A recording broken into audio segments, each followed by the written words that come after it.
today because he is good and he is good all the time. But as you focus on his goodness, don't miss out on his greatness. He is unparalleled and unprecedented. He's the centerpiece of civilization. He's the superlative of all excellence. He's the sum of human greatness. He's the source of divine grace. His name is the only one able to save, and his blood is the only power able to cleanse. His ear is open to the sinner's call, and his hand is quick to lift the fallen soul. He's the eternal lover of us all, every one, and you can trust him. He supplies mercy to the struggling soul. He sustains the tempted and the tried. He strengthens the weak and the weary. He guards and he guides the wanderer. He heals the sick and cleanses the leper. He delivers the captive and defends the helpless, and he binds up the brokenhearted. He's for you, and you can trust him. Jesus is the key to all knowledge.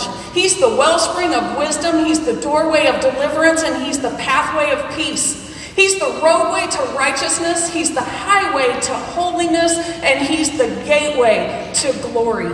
And yes, again, you can trust him. Jesus is enough.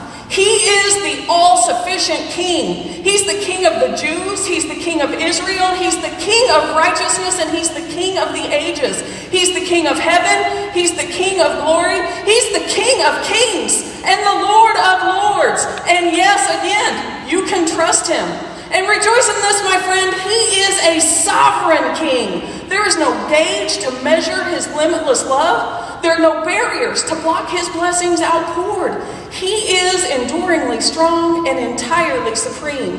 He is eternally steadfast and immortally faithful. He's imperially powerful and impartially merciful. He's Jesus, God's Son, and you can trust him.